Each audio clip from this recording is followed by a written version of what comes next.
The Chicago Sky. Remember that name, folks? This team has been a beacon of hope and excitement for basketball fans everywhere. Their journey has been nothing short of a roller coaster, filled with highs that touched the sky and lows that brought them back to the ground. But what exactly happened this season? How did a team with such promise end up in such a dire state? Let's take a closer look. Because just a year ago, they were a force to be reckoned with. The Chicago Sky were not just winning games, they were dominating. Their plays were sharp, their defense was impenetrable, and their teamwork was something to behold. Fans were ecstatic, and analysts were singing their praises. It seemed like nothing could stop them. Championship contenders, some even dared to say, they had the talent, the drive, and the momentum. The 2022 season was a testament to their hard work and dedication. They lifted the trophy, celebrated their victories, and looked forward to an even brighter future. The sky was truly the limit for this team, but this season, they crashed back down to earth, hard. The 2023 season was a stark contrast to the previous year. Losses piled up, and the once confident team seemed to lose its way. Fans were left in disbelief, and the players' disappointment was palpable. What could have gone so wrong? What went wrong? We're about to break it all down. From coaching decisions to player performances, every aspect of the team's strategy and execution will be scrutinized. The answers may not be simple, but they are crucial to understanding the full picture. Get ready, because things are about to get real. We will delve into the intense moments, the practices, and the reactions from the bench. Every detail matters when it comes to understanding the downfall of a team that once soared so high. This wasn't just a losing season, this was a collapse of epic proportions. The losing streak was unprecedented, and the frustration was evident on the faces of the players and coaches alike. It was a season that no one saw coming, and it left everyone searching for answers. A team with championship DNA reduced to rubble. The memories of their past victories only made the current situation more painful. How could a team that once held the championship banner so proudly now find themselves in such disarray? And trust me, nobody is more surprised than me. As someone who followed their journey closely, I had high hopes for this team. The shock and disbelief were shared by fans, analysts, and even the players themselves. It was a season that defied all expectations. I had them pegged for greatness. The preseason training, the locker room discussions, everything pointed towards another successful year. The expectations were sky high and the reality was a harsh contrast. But the basketball gods, they work in mysterious ways. Sometimes, despite all the preparation and hard work, things just don't go as planned. The game is unpredictable, and this season was a stark reminder of that. We're talking about a team that couldn't hit water if they fell out of a boat. Defense? Non-existent. The missed shots and poor defense were glaring issues that plagued the team throughout the season. It was as if they had lost their rhythm and couldn't find their way back. Coaching? Let's just say it was a rocky road. The decisions made on the sidelines were questioned, and the frustration was evident. The relationship between the coach and the players seemed strained, adding to the team's woes. And the roster? More holes than Swiss cheese. Injuries, fatigue, and a lack of depth were significant issues. The bench players couldn't fill the gaps, and the starting lineup struggled to keep up with the demands of the season. So buckle up, folks. We're diving deep into the wreckage to uncover the real reasons behind the Chicago Sky's shocking collapse. From game analysis to in-depth discussions with analysts, we will leave no stone unturned. You don't want to miss this. Stay tuned as we unravel the mystery behind one of the most unexpected downfalls in recent basketball history. The story of the Chicago Sky is far from over, and there are lessons to be learned from their journey. Let's talk offense, or lack thereof. This season, the Chicago Sky's offensive performance has been nothing short of a disaster. From missed shots to poor ball movement, it's been a painful experience for fans and players alike. The Chicago Sky offense this year, painful to watch. Every game felt like a struggle, with missed opportunities and a lack of cohesion on the court. The players seemed out of sync, and it showed in their performance. Downright hard to stomach at times. The frustration was evident not just among the fans, but also on the faces of the players and coaching staff. It was clear that something was fundamentally wrong with the team's approach to offense. And I'm being generous here. The level of disappointment was palpable, with analysts and fans alike shaking their heads in disbelief. It was a season that many would rather forget. Chennedy Carter, a star in the making, no doubt. Her talent and potential were clear, and she had moments of brilliance that gave fans hope. But even a player of her caliber couldn't turn things around on her own. But even she couldn't carry this team on her back all season long. They were that bad. The burden on her shoulders was immense, and it was unfair to expect her to single-handedly save the team. You know it's bad when your star player scores 20 and you still lose by double digits. It was a recurring theme throughout the season, highlighting the team's inability to support their star player effectively. Ball movement? Forget about it. The lack of fluidity in their play was glaring. Passes were often errant and the team struggled to create open looks for each other. These guys played like they'd never met before. Passing? What passing? It was as if they were strangers on the court, with no chemistry or understanding of each other's movements. It was like watching a bunch of strangers on a playground, each player for themselves. The lack of teamwork was evident, and it resulted in a disjointed and ineffective offense. And don't even get me started on the fourth quarter meltdowns. Time and again the team would build a lead only to squander it in the final minutes. It was a pattern that became all too familiar. They'd build a lead, then completely forget how to score. Inexcusable.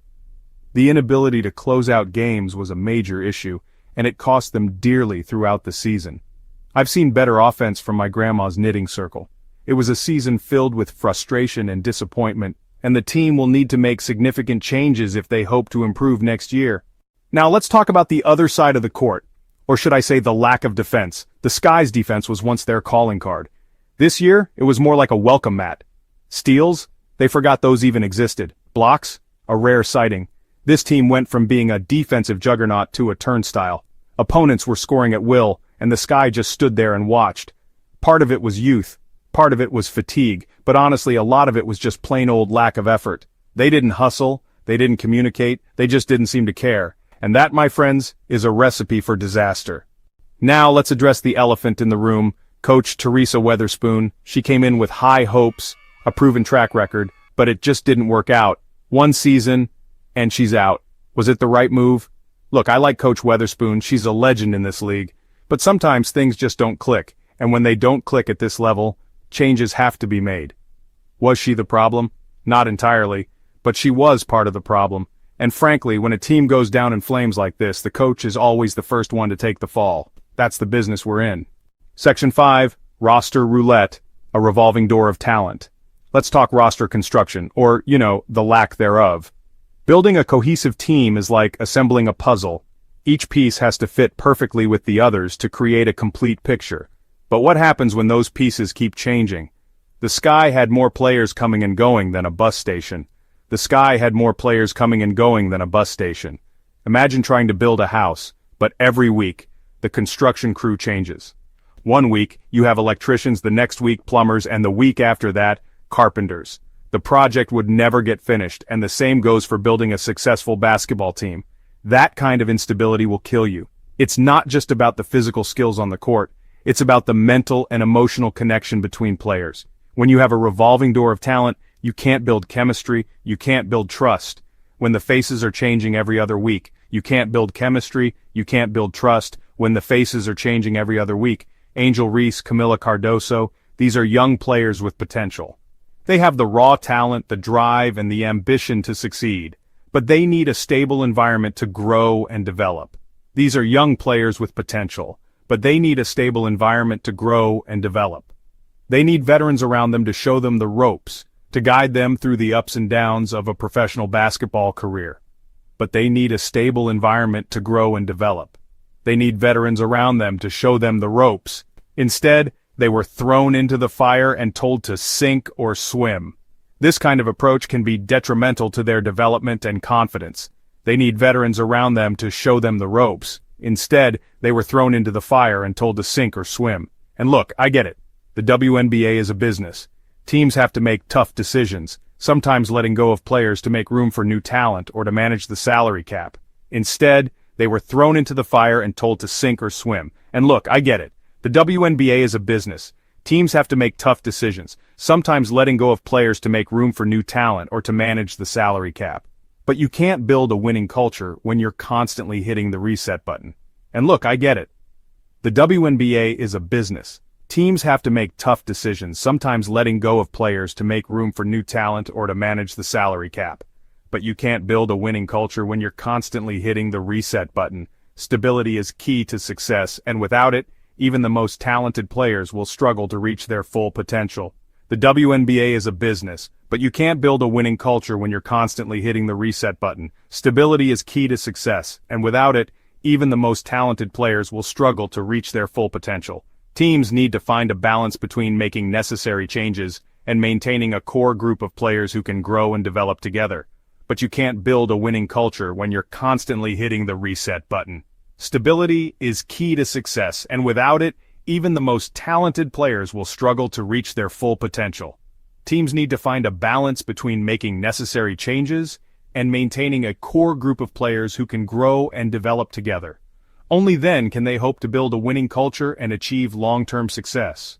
Section 6. Youth Movement or Youthquake, the Price of Inexperience. Youth, it's a double-edged sword.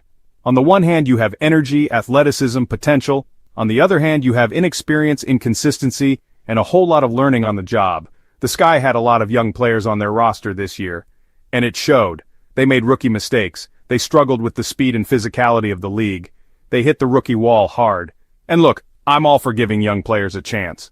But there's a difference between giving them a chance and handing them the keys to the franchise. Section 7. Key moments, the turning points of a lost season. Every season has its turning points, those moments that define a team's trajectory. For the Chicago Sky, there were a few that stand out. The fourth quarter collapse against the Lynx. Kennedy Carter dropping 30, and they still lose by 20. The game against the Dream where they gave up a 20-point lead in the fourth. These weren't just losses, folks. These were soul-crushing defeats that exposed the cracks in the foundation. Section 8. Off-season overhaul, what the Sky must address. The good news, the season is over. The bad news, the real work starts now. The Chicago Sky have a lot of work to do this offseason. First and foremost, they need to find a coach. Not just any coach, but a leader who can command respect and instill a winning culture. Second, they need to stabilize the roster. Find players who fit the system, players who are committed for the long haul. And finally, they need to develop their young talent. Give them the tools they need to succeed at this level. Section 9 Conclusion. A franchise at a crossroads. The Chicago Sky are at a crossroads. They can either learn from their mistakes and come back stronger next season, or they can continue down this path of mediocrity. The talent is there. The potential is there. But potential only gets you so far. It's time for the Sky to decide what kind of team they want to be. The clock is ticking.